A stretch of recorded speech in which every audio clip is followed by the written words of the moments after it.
Okay, good morning. Thank you for getting up to do a little yoga during this, what can be very busy holiday season, all the extra stuff that we have to and want to do. So I think it's good that we apply some time for ourselves. I have my mat, I have my blocks, I have my strap, I have a towel. So have whatever props that you need.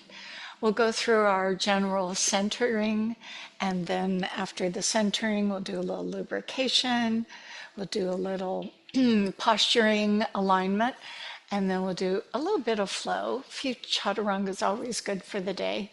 And then we'll come on to the mat. And today, the option for inversion will be the bridge pose, which is always the mildest and safest.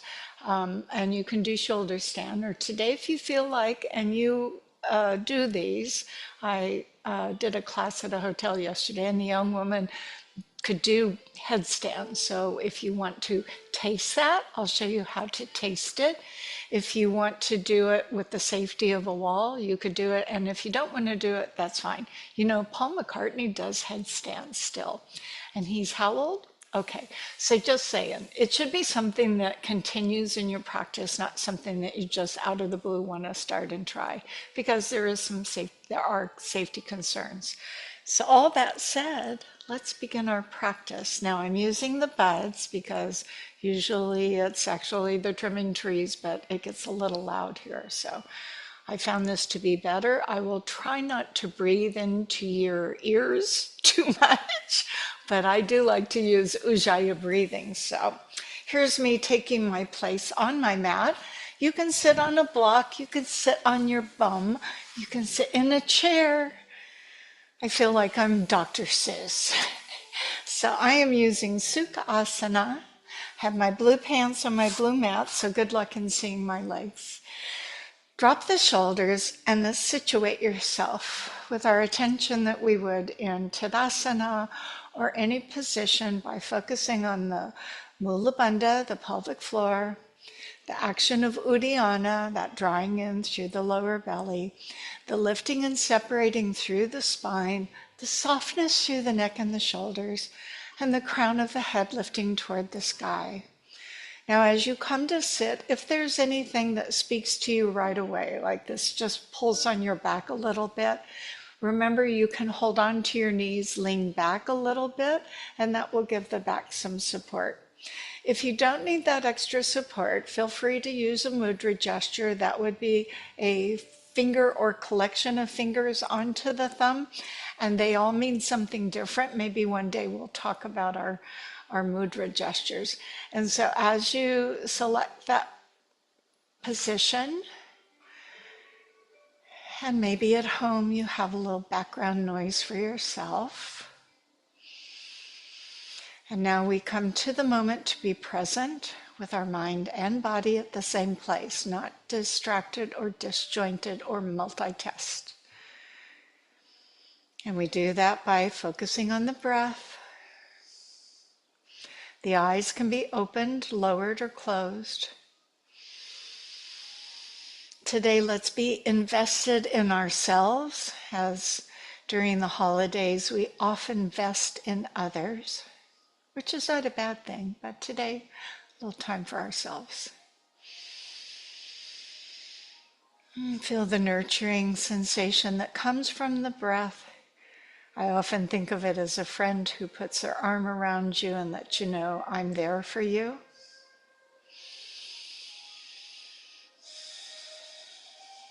So we take our practice with our awareness, with our ability to be playful, to laugh at ourselves, to laugh at your instructor. Let's see if we can pause the breath at both the end of the inhale and exhale. So on your next inhale, whenever that occurs, take it in and pause, and then exhale and pause at the end.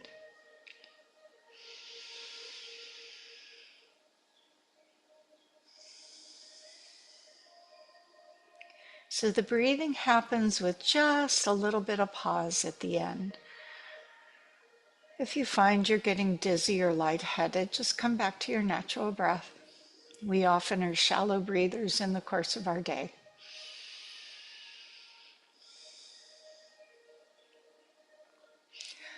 Let's all return to that nice normal breath, and as we flutter our eyes open from wherever they were and stretch the arms to the sides of our space, kind of a ta-da, here I am today world, let's take it on. Consider raising the arms overhead without any pain to the shoulders, joining the palms, and with the hands at our hearts, we cultivate our attitude of gratitude. So we're going to begin a little bit with some necks. So you can again sit back holding on, or you can switch your legs as I often like to do, or you can put your hands behind you, wherever it feels comfortable. We're just going to start with moving our head in different areas. So the first one is simply look from one side to the other side.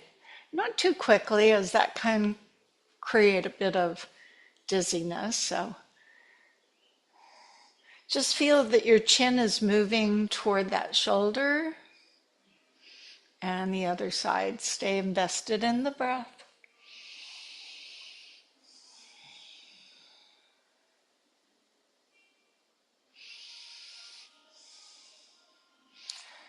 Okay, as you come and look forward again, staying nice and tall, bandhas in breath, let the ear drop from side to side. And you may, in the course of moving your head from side to side, think you might want to stay a little longer. Isn't that a Jackson Browne song? Stay just a little bit longer. Actually, it's an older song than that he just sings. So you feel the tension that can occur in your neck and shoulders. I'm not forcing anything, just the awareness. Now I'm going to bow the head and lift the chest. Very specific, not to drop my head back and crunch the neck, but to bow the head and to lift the chest. So my eyes may go up, or at least my chest rises.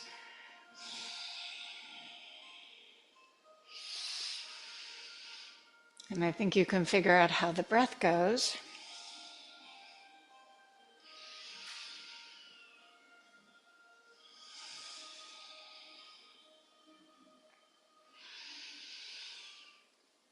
So once again, we look toward ourselves and over to the side and down to the floor. Then sweeping the chin along the chest and then over to the other side of your body on the floor. And then bring the head back up. Okay, elevate and depress the shoulders. So you can have those hands wherever you want them. Elevate means to pull them up towards your ears, and depressed is down below. So that occurs to me that there's an in-between place. So we don't want to be this person, but conversely, we don't want to be this person. So we should be somewhere in between. Now the shoulders can also retract and protract. So as they come back to that neutral position, retract them and protract them. And as you do the back and the forth, where do you think your shoulders often live in the course of your day? I suspect we would all say forward.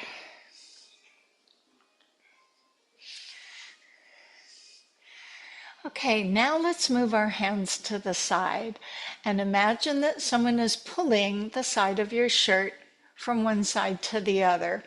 Now, as we begin to move the torso, this will affect your spinal muscles. So be a little judicious in how quickly, and be aware of the sensations. The hands are here to support the back. So let's just say someone's pulling your shirt, you go with that shirt.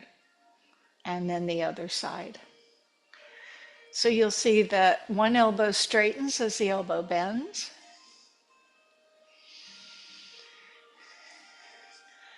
This also might alert you to your internal and external obliques. So nothing should hurt in our practice today. Sometimes things be a little uncomfortable. All right, let's see if we can go forward and backwards. So now someone is pulling my chest forward. Use the hands, project the heart forward. And now somebody is pulling me between my shoulder blades and I go back. So forward and back. Let me reposition so you can see this a little more clearly. That would be this and this. Do you recognize this?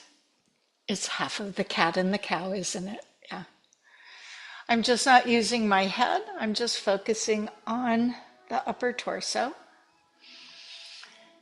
Now, what if I tried to move into those 4 positions in a circular pattern? So bring the heart forward, the chest forward. Now shift your ribs off to the right.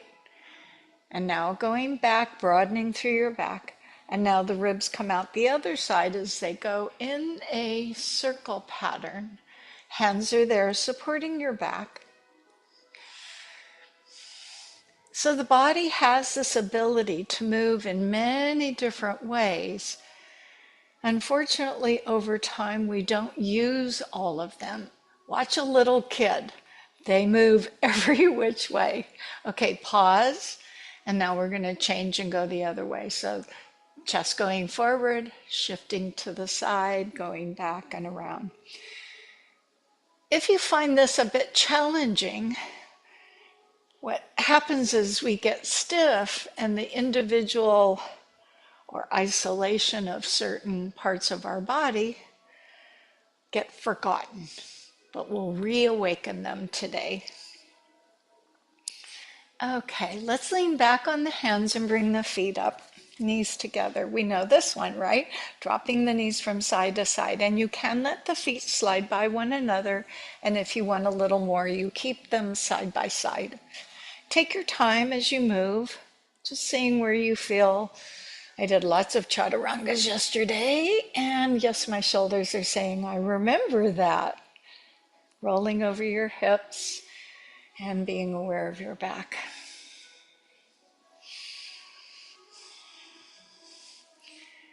So let's pause here as we sit, and sometimes sitting on a blanket, a towel, or a pillow is good, and extend out what would be your left leg, and then drop the right leg down. Use your hands to help bring you up, and you see me rocking from side to side. I'm trying to find my pelvic bones. Sometimes moving the fleshy part of the skin away does that. So I'm now feeling inner thigh. So hands come from behind and I just lean forward a little bit. My intention is to awaken the adductors. Just go where you feel you can. Be exploratory. Be your own Dora the Explorer. So I'm not going that far. Yoga is not about how far you can move in a pose. It's nice that you can. Doesn't make it any better, I think. Not here to impress. Okay, walk yourself up. Bandhas, bandhas, bandhas. Pull in the left, extend the right. Hands go behind as you find that situation on your pelvis. And right away, some people will feel the inner thigh. That's great. If you want to just stay here and wait for that inner thigh to find its way, or push and lean. There may be a tendency of one of your hips to want to come up. Hold them down. Remember, we're just tasting a little bit of the inner thigh. So I'm going to return and do a little bit of that body flossing, nerve flossing.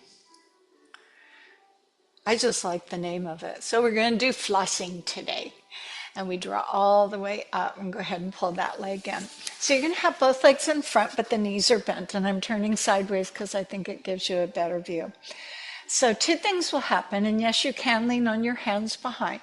One thing that will happen is the bowing of the head and the lifting of the chest. We already did that, okay? So the other one is that the leg goes straight and the toe is pulling back. This toe is really flexing back, and then I put the foot back down. So the knee is bent, the leg is straight. That's what happens with the leg, and the foot is flexing, and then the foot relaxes back down. And when you put them together, it's called flossing. So as you flex the foot, you're going to pull the head down, causing the nerves and the muscles, ligaments, and tendons to stretch. And then as you come up, you're going to lift the chest, causing it to slack. So go again. Have you figured out the breath? Maybe you hear my breath.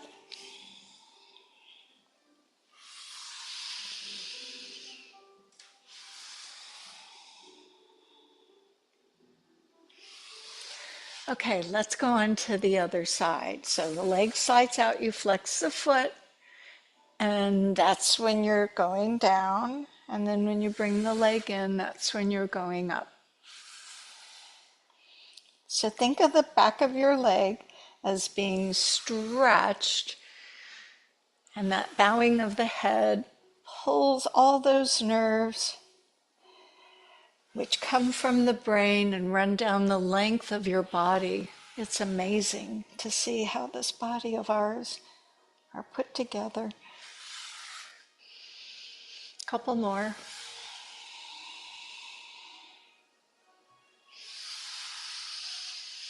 Last one.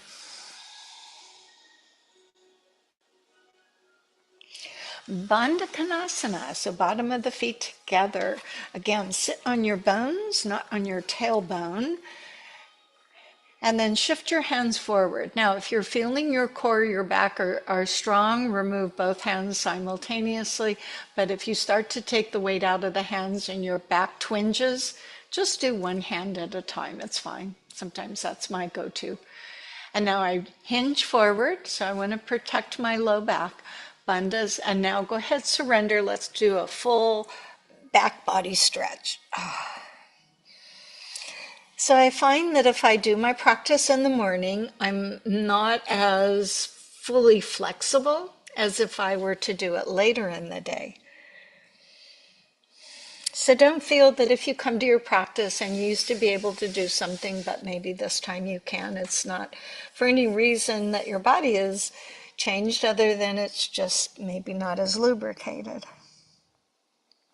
Okay, roll yourself all the way up, coming to all fours, knowing that when we're in our all fours that we may need or require some extra padding. Things you can do. Take a towel or a blanket and provide knee padding for your knee thus. It doesn't take up much room. If you don't have that nearby, remember you can always pull up the mat and drag it back, and then you have some extra knee padding. So the knees are placed under the hips always. We're going to leave the toes, bendy toes day, and then lay my palms mindfully, middle finger, thumb, L shape. Sorry, I hope I didn't cough too loud for you. And then the shoulders over the hands. If as you weight into the hands, the wrists are objecting, switch over to the knuckles with the thumbs forward. So the toes are under and you're lined up on all fours. Let's pause here a moment. Ascertain. So if you were to stand me up and I applied the principles of Tadasana, I would want a little adduction or squeezing of my inner thighs, just ever so gentle. I would want Mula Bandha and Uddiyana action without shifting my pelvis. I would want my head on my spine, not falling forward. I'd want my shoulders down. So check all of those alignment things. And then also, if there's things around you or you're in a different space, make sure you're not going to kick anything. So the first one is to walk your right hand fingers forward on the mat and then raise the arm. Now, for some of us, there's going to be a tendency to lean back into the legs.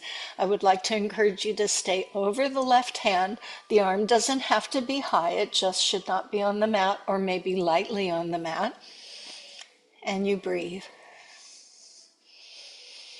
So you feel the power of missing one limb, huh? Breathing out, the hand comes back down. Pause here a minute. The body says, oh, coming back to homeostasis. This is where I like it.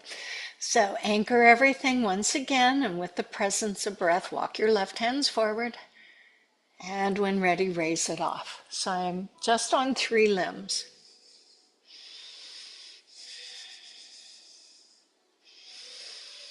You may now, as we do each limb, notice a tendency of where your strengths and your weaknesses are. Bringing the left hand down, pausing, feeling your body come back.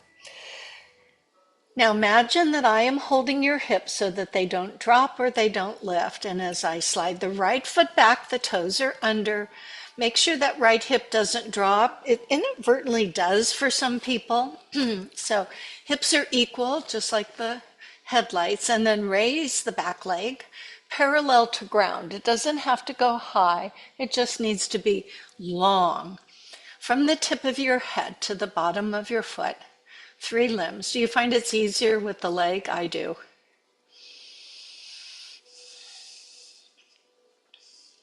And release. Take in the 4-limb support. If your wrists get tired, and that happens to people, go to your knuckles, and you can even go down onto your forearms. But it's always good to try and build some strength in the flexed wrist. All right, even hips, slide the left foot back. And then when ready, raise that leg. So the chest and the hips, as always, are like headlights, and they shine the same place.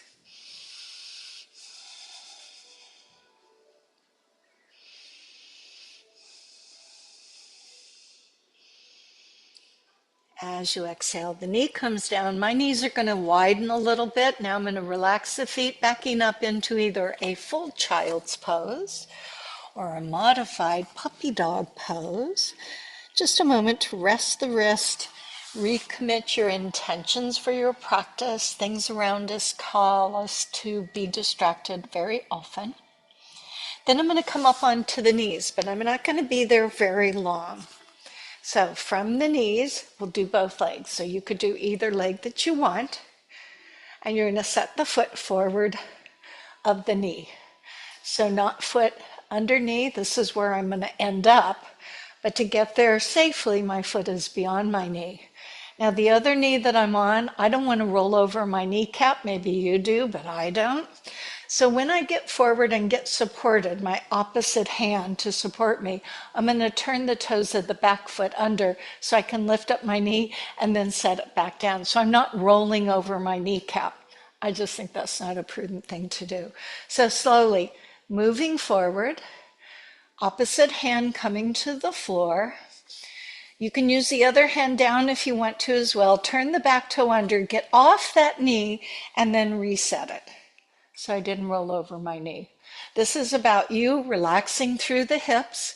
You can have 1 or 2 hands down, chin up, bandhas engaged, feeling the front side of your body deepen. So whichever the leg is behind.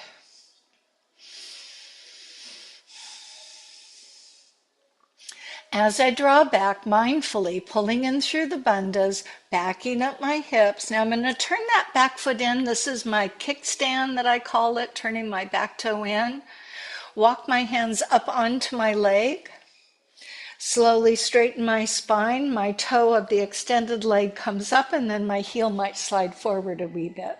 So we're going to do a forward fold, Uttanasana, twice. Again, my chest and hips are squaring forward. So I'm going to use the hands on my thigh to support my back. If you say, I don't like being on the knee, you can stand up and do the same thing. So as I lead with the heart, not with the head, into my forward fold, and the back of the leg says, good morning, I may just need to stop there.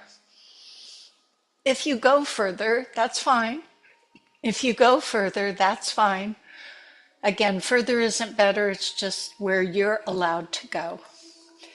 In most cases, we're looking to the extended flexed foot, flexed because it just is so much more happy. Now engage your bandhas, use your hands to draw yourself back up, and we're going to do this again. Now if I give the next one and you say, I'd rather not do that one, put your hands on your thighs for a second time, or do a little breaststroke motion. Lace the fingers or just grab the hands, straighten the elbows, and now do that forward fold once more.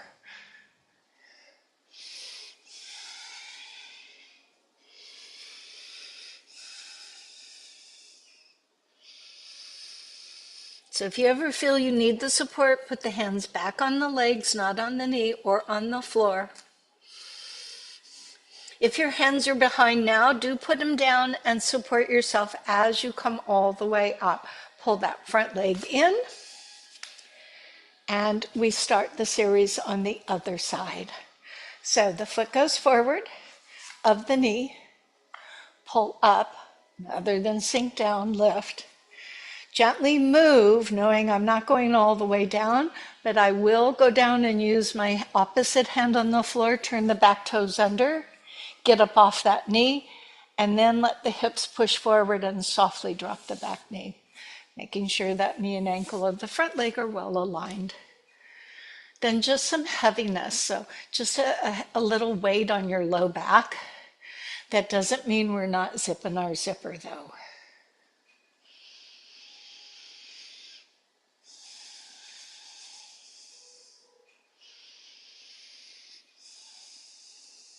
Relax your shoulders.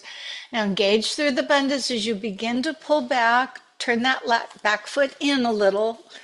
Create that kickstand. Walk your hands back. Support yourself as you rise onto the knee, nice and tall. Flex the extended leg and maybe slide the heel forward.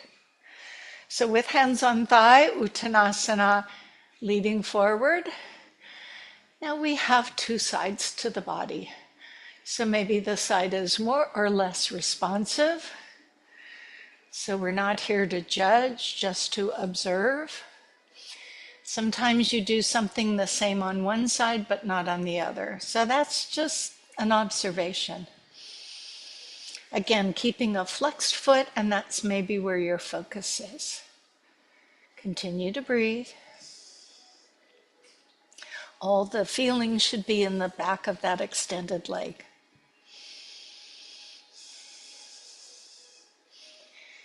Bandhas and breath. Go ahead and support yourself as you come back up, and we go for a second time, repeating either what you've just done or that breaststroke to grab and bind the hands, lifting the heart, and again going forward mindfully.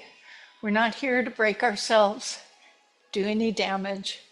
So it may be prudent to not have the hands behind, and that's okay. You can move them out anytime you might want to.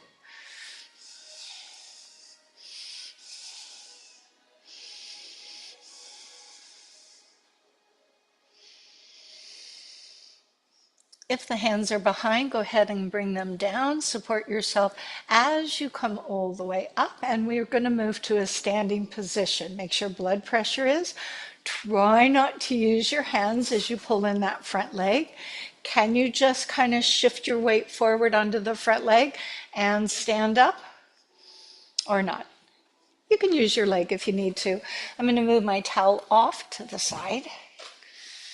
Okay, I'm going to do a little bit of this. You remember this? From the side, looks like this. You can go at whatever pace you want, just a little more for the balls of my feet, because I'm going to be going into side angle pose and warriors. So for this next section, you might want to have your mat facing the long end toward me as I am facing towards you. Now that's not the only way to do it. You can do it any way you want, but we're going to be working on the long end of the mat. So once you have your mat set up so you can see me, because we're going to be working on the long end of the mat, then I'll have us turn and turn, and I think this is the best setup for viewing one another. Now you can see my feet are too narrow. I put my arms, I point my fingers, and I walk my feet out to match them. And then my hands come down. Mula Bandha, Uddiyana action, thumbs to the small of the back. So I'm going to lift the heart, do a little more opening into my hamstring because we're going to touch a little on pyramid. I'm not doing a big extension, but you can if you want to. So the curve in your spine is really all I'm looking for, just an extension, but some people go more back bendish.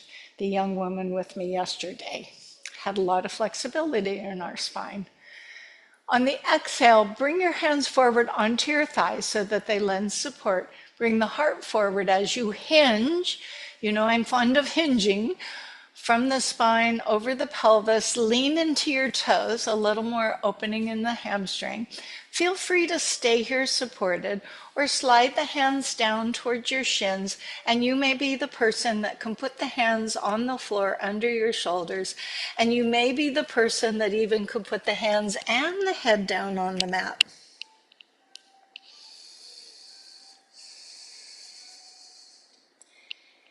Make sure your legs are straight.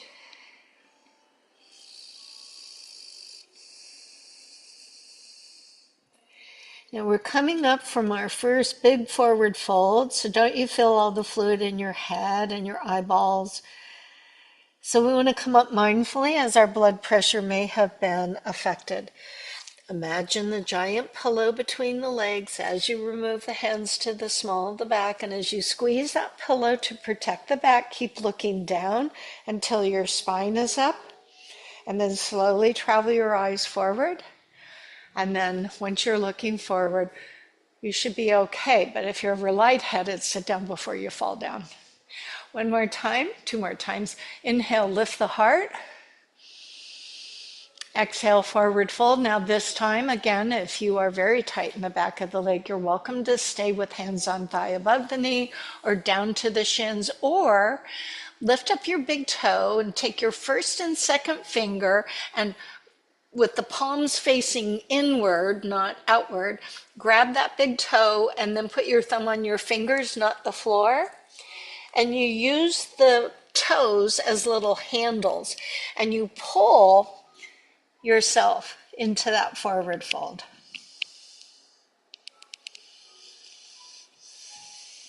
Straighten your legs and breathe.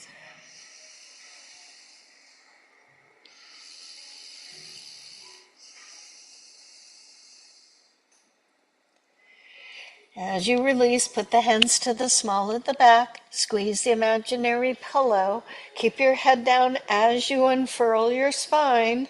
Take the time you need. No one should be dizzy. So the next one, we bind the hands or clasp them.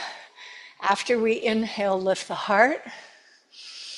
Exhale, hands go behind, lacing or grabbing, and then going into that forward fold. So there are options. If your fingers are clasped, the chances are that they're pulling away from each other. If you move the palms closer together, you're going to get a different feel. Also notice whether the shoulders are drawing up towards your ears, where up is actually down when you're upside down. So kind of pull those shoulders down towards your back and then let the arms come over. Might feel different to you. Straight legs.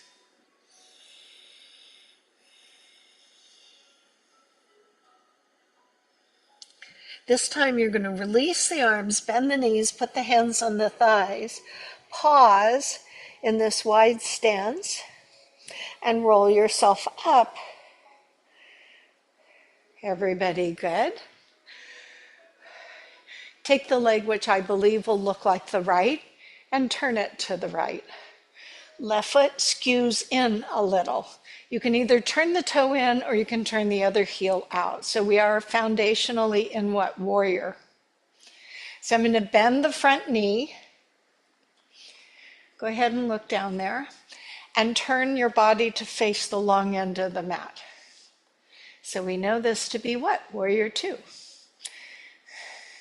Gaze over the front hand, so you'll be looking away from your monitor.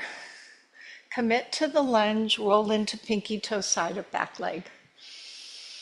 Now reach forward with the front arm, reach out over that right leg, and then either put the hand or your forearm, not resting, but just put it, set it, set it. As you turn your body to the long end of the mat once more, look back to your back hand with the thumb up and the palm facing away. Watch the hand as it draws up the wall and along your ceiling, and along wherever it goes until perhaps it comes by your ear. Side angle pose. If it doesn't, then it goes where it goes. Just be careful you're not tipping forward. So if all you did was this, so good. Friendly bent.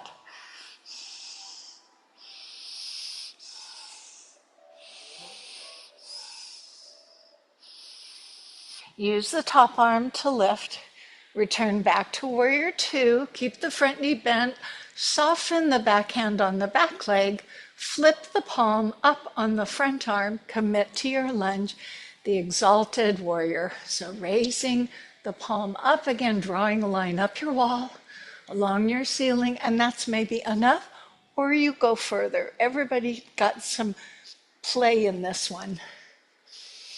And breathe. If your front thigh needs a little respite, it's okay to straighten the front leg. Sometimes it's more challenging. Traditionally, we look up, but you can look forward if that makes you feel more steady. Breathe.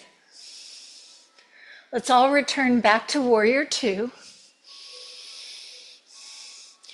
Place the hands behind the back, lacing or grabbing, and we do the grateful warrior or humble warrior.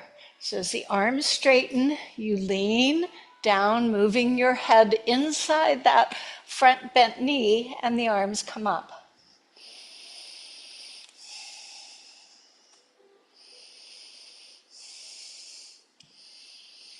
From here, release your hands, bring them to the floor where the front leg is, flip the back heel up of the back leg, and you're in a low lunge, correct? Back heel is up, front knee is bent. Get nice and grounded, and if you need the front leg to help you rise, rise into crescent pose, front knee bent, back leg really, really straight, not bent, straight. Reaching the arms out and perhaps over the head.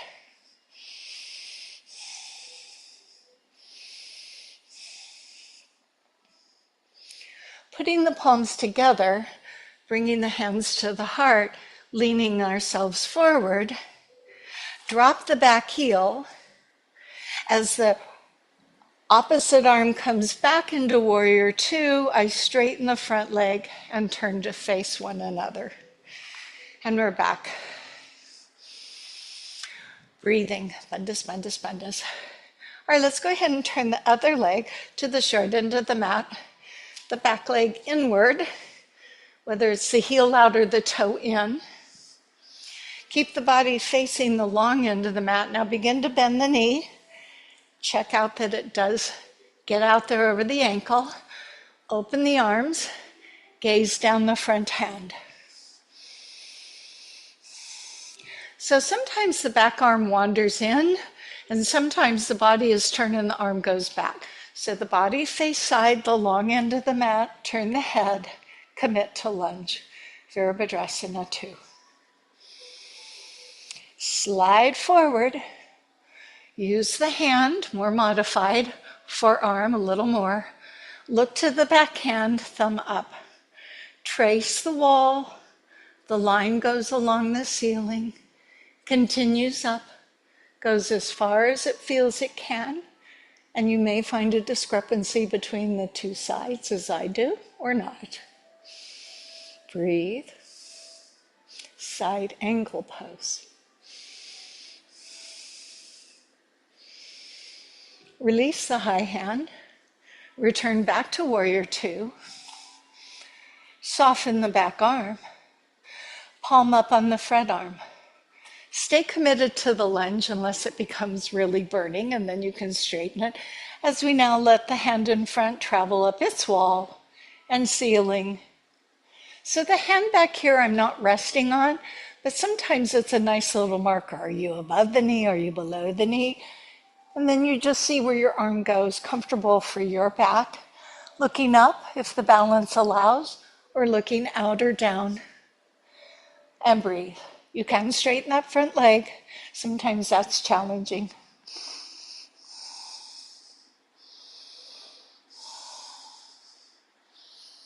Return back to warrior two. Bring the hands behind. Grab the hands or lace the fingers. As you straighten the arms, the grateful warrior, as the body leans forward, going inside the bent knee, bowing the head.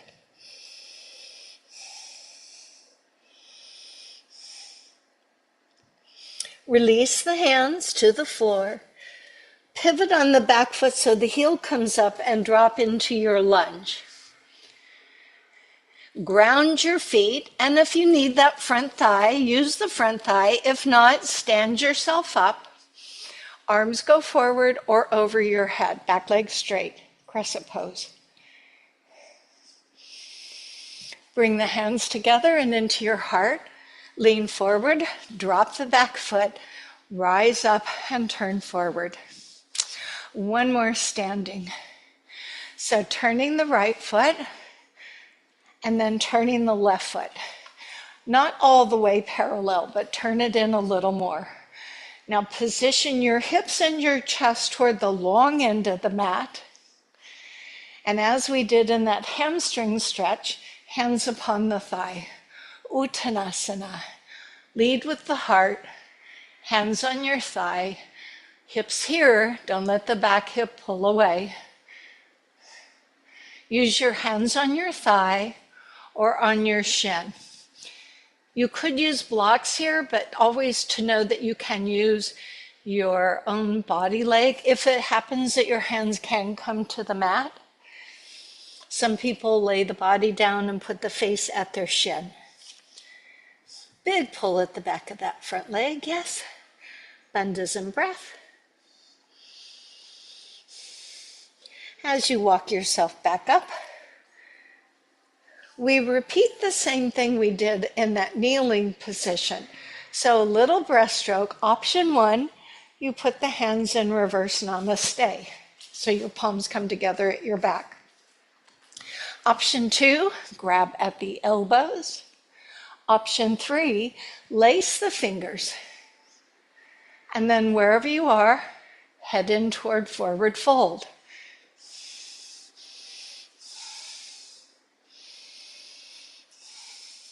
And breathe.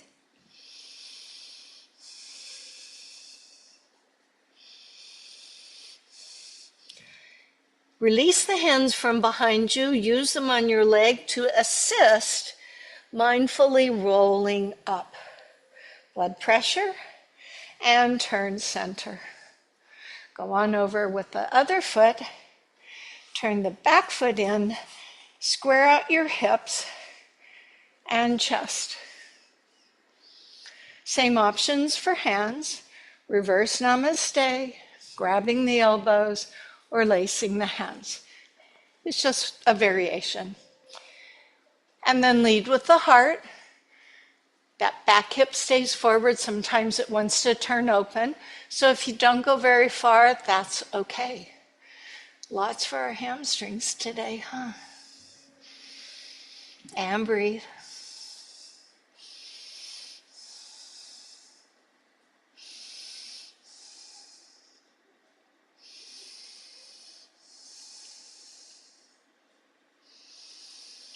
Bandhas.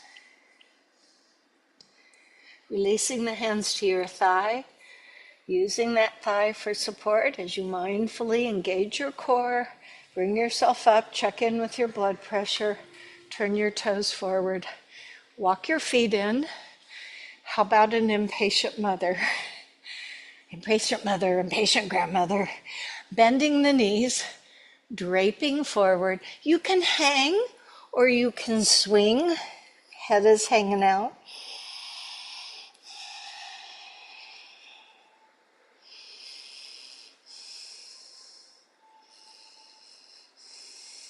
And use your hands on your thighs. Roll yourself up. A lot of support for our back today. Okay, a little bit of chaturanga.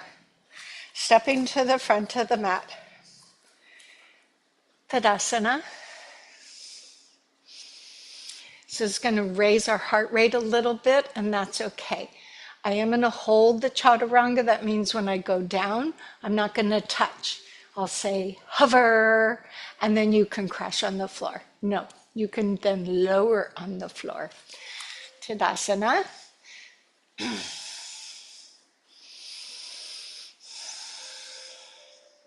On your next breath, the arms will lift. On the exhale, bend the knees and touch the floor next to your feet. On your inhale, drop the hips and look forward. On the exhale, walk or step back into your plank position from knees or toes. With the elbows in, chin up, lower yourself down, don't touch. Okay, touch. Relax the feet. Baby cobra, no pushing. Cobra, a little pushing. Up dog for those who do up dog. And come down. Toes under, keep the knees down, lift the hips up a smidge. Press down onto the palms, up into your plank, into your downward dog. Adjust your feet. Let's bend the knees and focus on the arms. Spread the fingers. Press into the pads of all of your palm. Wrap the elbows in. Proceed to try and straighten the legs. And then walk your dog. It's an old dog, so it walks slowly.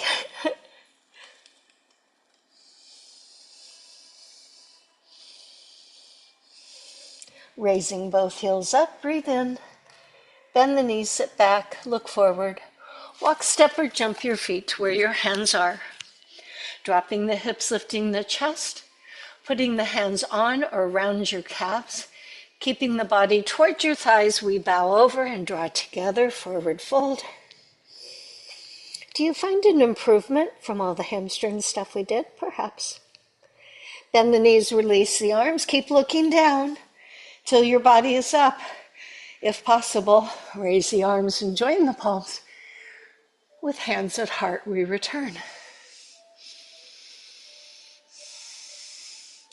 Inhale, lift the arms. Exhale, bend the knees and touch the earth. Inhale, drop the hips and look forward. Exhale, step or walk back into a plank position, coming to hands and knees or hands and toes, chin up, elbows in. Lower down, don't touch. Okay, touch. Relax the feet. Baby cobra, cobra, up dog. And draw down. Toes under, hips up from the knees or from the toes. Exhale, press up into your plank position onto downward dog and adjust those feet. Stand on the right foot, lift up the left foot, parallel or open.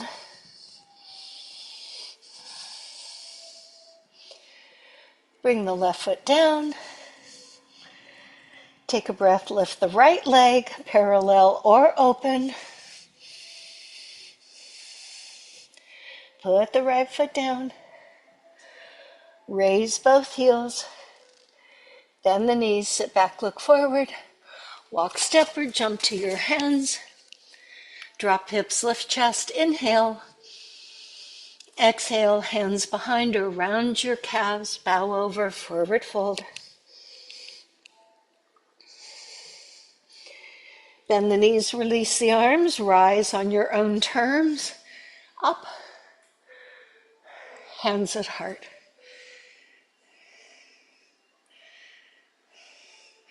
One more time.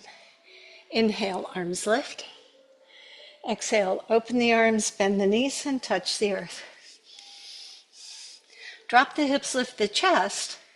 Step back into a plank or push-up position.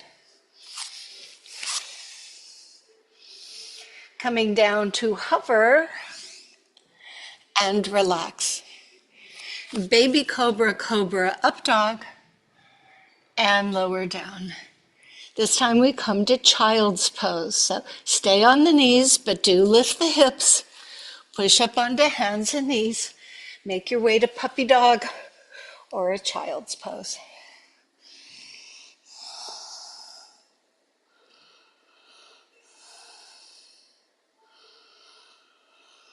Walking the hands back, turning the toes under, pausing here to sit back toward the heels. So modified as you may need, or sitting on your heels if that works. There's other things that play into this, not just the feet. Maybe your knees don't like this, so maybe you need to modify a little bit. Being able to squat down is something that we would like to keep in our vocabulary, perhaps. So we come to stand for our balance poses, trying not to use our hands. And we're back together. All right, so we're going to do the standing pigeon pose. You can back up to a wall, or if you had a chair nearby, you could hold on to the chair as we come to this position. If I were to put my bum on the wall, I don't want to be on the wall when I start. I want to be away from the wall so that when I sit back, I have the wall, because if it were right here, I'll show you what happens. So I do this, and then I do this. So don't push yourself off the wall. If you don't need the wall, join me on the middle of your mat. So the foundation of the leg you're standing on is the most important.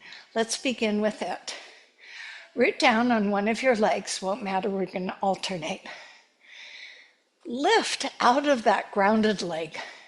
The other leg abducts or opens to the side, as do the arms. Go ahead and raise that lifted leg out to the side and pause. Feel a sense of stability. Breathe.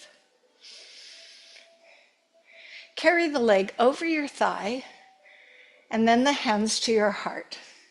As the hips move back, the standing knee begins to bend. As you're leaning forward, eventually putting the hands on the heart, on the thigh, or the shins. And maybe that's as far as you go, or maybe you go all the way down and touch the floor.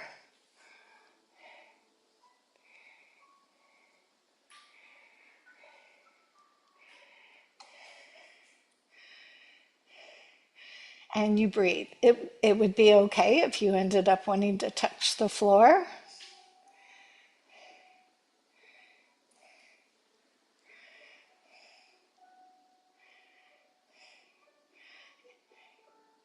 I'm just adjusting my calendar, my timer, not my calendar, because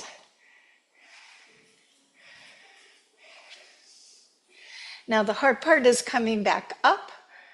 So as you rise with the hands at the heart, you can do it. Either touch the floor or don't touch the floor. And Tadasana.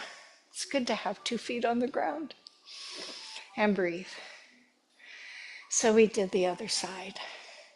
Root down now on that other leg. Lift up out of the spine. As you abduct the other leg, touching the floor, also open the arms, and then go ahead and lift that leg off the floor. Get your bearings on that grounded standing leg. Breathe. Fold the extended leg over your standing and the hands to the heart. As the hips go back and you lean a little forward, keep deepening into that standing knee bending. And you may stay here with hands at heart. You may put your hands just kind of, I'm holding onto something. Or you may be able to go so far that you touch the floor. Warning, if you touch the floor, coming up is more of a challenge. So my timer had frozen. It said we still had over an hour to go. I know that didn't seem right. So breathe, find your steadiness, and if you step out of it, because it happens to all of us, just come back, get focused, be in the moment, and try again.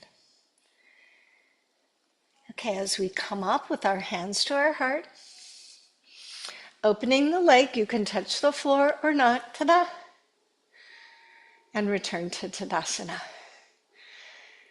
It's that calm feeling. I would like to do this one more time on each side. My feeling is we'll be better the second time around, but let's find out. Root down onto your first leg. Abduct, open, and lift. Ta-da! Cross leg over, bring hands to heart. Standing leg bends. Make your way slowly forward. This should be for your hip of the leg that is crossed over. So it's not necessary that you touch the floor, it's just that next place to go.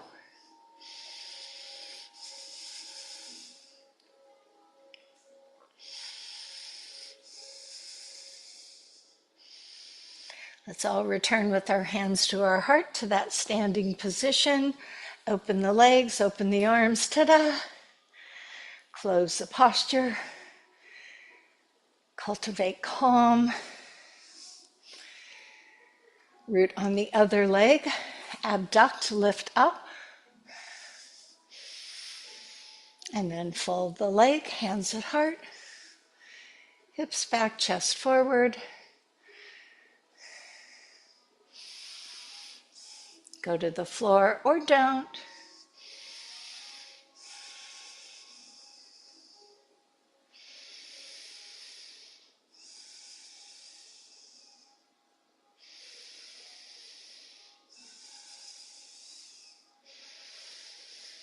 Okay, as we come to stand up, opening the arms, ta-da, da-da-da-da-da, and close the posture. Breathe. Nice. So a little bit for our core. We're going to be in a plank position for this one, and we don't have to go to the down dog. We're just going to bring knee to elbow and then knee to elbow. Now, I often do this with a chair, and I find it quite challenging. You can use a wall, and we can do it on the mat, but let me give you your options. I have a chair over here, which you can't see. But if I were to put my hands on it and make sure it didn't slide away, now I come to this plank position. And then I'll bring my knee up to my elbow and hold it there, set it back. If I wanted to use a wall, and there's a wall here that you can't see, so I put my hands on the wall, not up, but down, and then I step into the plank, so it's just like on the floor. And the same thing, I bring the knee up to that elbow and pause it there. It's quite challenging. Don't speed. If you want to do it on the floor, you can come to a plank and do here, and then do here. So this is our core work rather than crunches. So if the hands don't work on the mat, that's okay. You can do the wall even on your forearms. I'll show you that one with this wall. So go ahead and just do a few with your breath. I don't know, maybe 10, 15 if you wanted to count. Here's me putting my forearms, shoulders down, and then I bring the knee.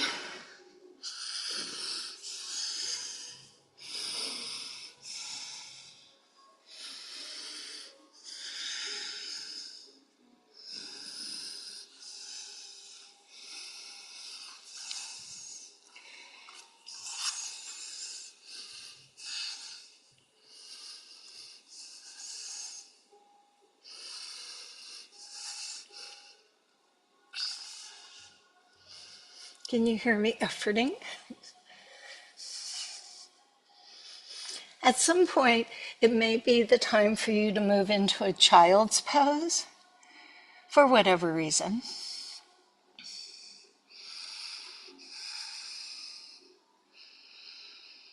Because then we're going to go to our inversion. Now, if you think you might want to do the headstand and go to a wall, you're welcome to. But if you just want to play with it and not really do a headstand where you're putting the weight entirely on your head, but kind of sorta, I can show you that option. So as everyone comes back to their mat and takes a place on the floor, first option is the bridge pose. And maybe today, if you had a towel or a strap nearby and you remembered that, oh, I like that one, you can do a bind in your bridge pose. It replicates when we used to grab the ankles with our hands, which doesn't work for most people, to be honest. Not that it's bad. So with my feet down, I put the towel or the strap doubled up, and then my feet are down. And then when I go into my bridge pose, I can still draw my shoulders in, and I'm holding, it's just kind of a closed chain feeling. So you're welcome to do the bridge pose that way, or the bridge pose this way, or you can go into your shoulder stand. And if you wanted to do a mock shoulder stand, gosh, so many options today. Aren't we lucky? You can use a blocks or a thick pillow. Elevate your hips onto it And then do a mock shoulder stand where you're here with your feet up. So you're still inverted. But then for those who say, well, maybe I'll try that little headstand thing. And for those of you who know the headstand, you're welcome to go ahead. But remember, that's something that you should either work towards or you do regularly, because it can be problematic for a variety of reasons. But let me show you this option. We'll do it together and you can see. So I'm just putting this towel here, but you don't need it. Okay, I have my hands. I come up on my toes, and then I put it's like a crow pose, but instead of just lifting my feet, my head is softly gonna come down. So as my head comes down softly, I slowly peel my toes off, and maybe I just stop here. Now, if you wanted to go further, you would extend your legs up. But this is a good intro as you have control of your neck.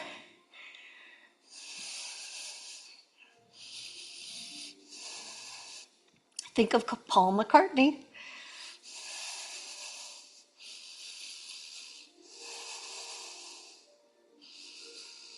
Anytime you feel that you're done, if you're doing the one I'm doing, you can come back, leave your head down, and move into a child's pose as an easy transition. If you're in the bridge pose, you can let go and descend your back one vertebra at a time. If you're in the shoulder stand, you come out, your knees go back to your forehead and roll yourself out. So give yourself 2 more breaths in which to participate in your inversion. And then we'll do a little twist.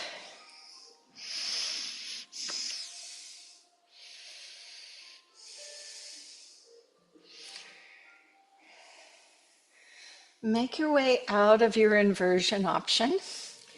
And as you come, if you have a towel or a strap, I would encourage you to use it, though you don't need one.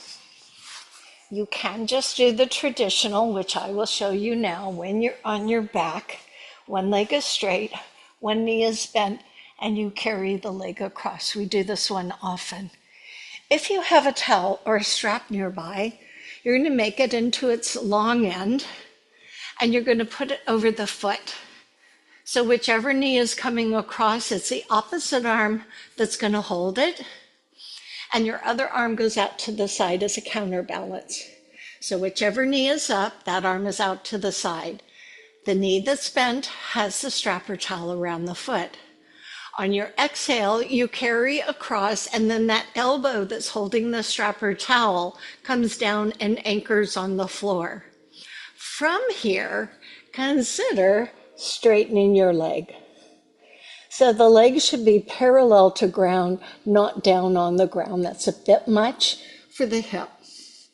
Once you get here, if you choose this option, think of pushing the foot into the strap or the towel. At the same time, you're pulling the hip of that same leg back. So it's a push me, pull you. If you don't like this one, or your IT band is burning when you do this, hold the knee and rotate yourself. Everybody breathes.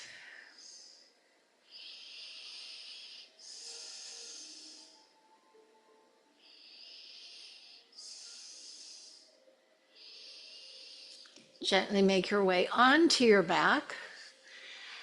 And then you're going to switch over to the other side. For me, because I have a wall here, I need to spin around. You do you. So, towel or strap, opposite hand holds that. Whichever knee is up, that arm goes out to the side. So on the exhale, carry the leg across. And then anchor the elbow, so the elbow prevents you from dropping the leg, and then extend it out.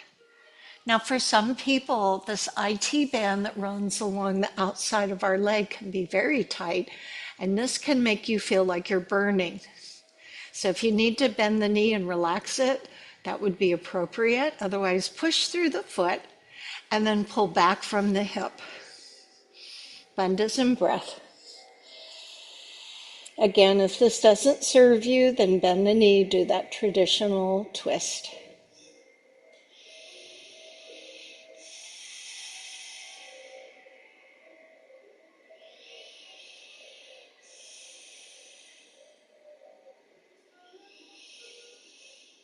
Now, from wherever you are, you're going to bring yourself back safely onto your back. Bring the knees into your chest. Maybe circle your ankles around a little bit. Notice how that low back kind of smooshes into the floor. Inner thigh. So remember when I said 2-finger lock? That can be applied here. The first and second finger grabbing the big toes and locking in with the thumb. And then opening the legs to a wide straddle position. Making sure you're not on pushing in the wall. If your legs can't go straight and you can put a little space under your low back, you may want to move your hands down to your calves or even into your inner thighs. So I'll scoot over a little bit so I can get a little more space. Yep, there I was at the wall. You can even hold here. So there's a couple things to remember, that you want the legs really, really straight, however you can get them there. And then that low back is not pressed in, because if it is, it tells me your pelvis is tipping up. So drop the tailbone so you feel little space under your low back. The inner thighs are so important. We have pretty much covered all of the hip area, the front, the back, the inside, outside.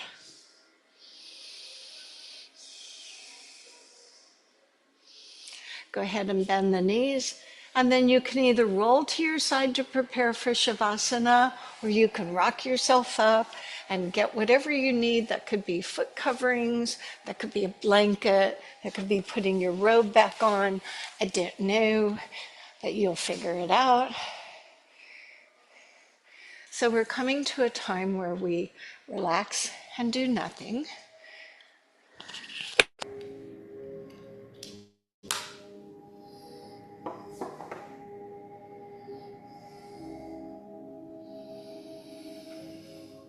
And so now in the background, you'll hear me a little differently, and there should be a little music that has been added to us. And my singing bell will then sound better. So situate yourself comfortably, and there's not just one size that fits all. The traditional corpse pose, of course, but some people like their hips elevated, like with a block under or a pillow. Some people like to put the feet up the wall. Some people like to lay on their sides and some on their stomachs. So just find that position for you. And I know a lot of people are tempted to short themselves at this time, because if you're like me, you have the monkey mind. So this is an important part in the midst of everything, when it's all really happening around you. To know that you have that internal calm and quiet is a gift. So find that space, even with whatever distractions are around you, to quiet yourself physically and mentally. Draw upon the breath, or feeling the weight of the body on the earth.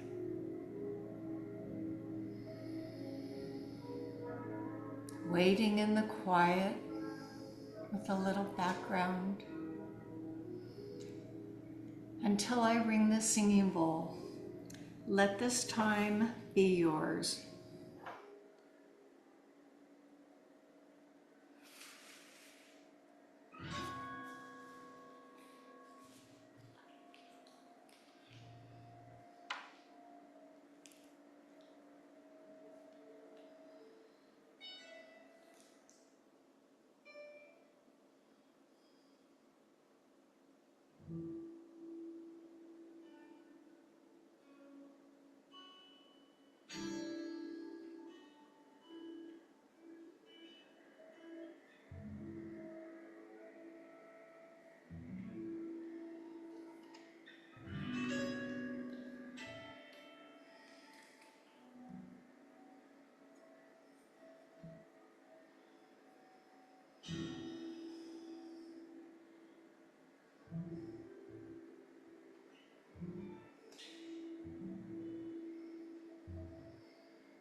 So begin to deepen your breath as the singing bowl invites you back from that calm and quiet for just those few moments.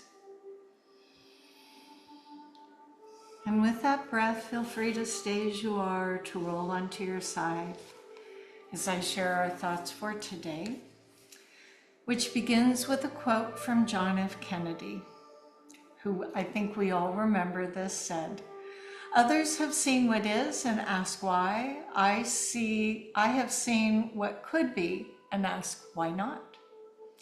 The first step in accomplishing any task is believing that we can. We begin with this belief and then figure out what we need to do to complete the task. But believing in our ability to accomplish something sometimes requires considerable will.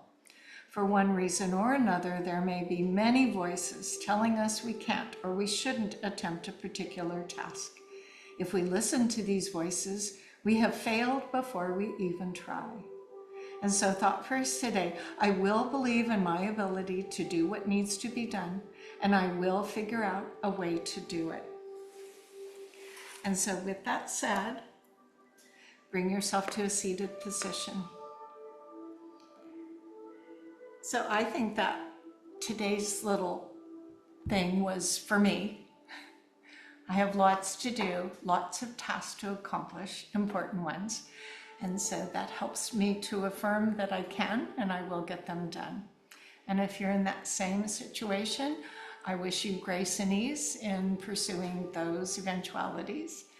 So as to next week, happy Hanukkah. If you take the day off, we will be doing a yoga with the Festival of Lights. I'll probably bring candles and more lights. So we will have Festival of Lights Hanukkah yoga next Monday. But if as you prepare for the holidays, you can't make it live, that's okay, because we have YouTube and we have links that I send to you. So you can always find a little time for yourself, even if it's just the beginning where you center yourself, or you need to just skip to the end where Shavasana is, where everybody's favorite pose is. Okay, well, there we have it. I wish you a good rest of your day. I am very busy today, as I know you are as well. Hopefully I will see you tomorrow. So the arms go up as you breathe in, and as you exhale, the hands come down and into your heart. The light in me honors the light in you. Namaste.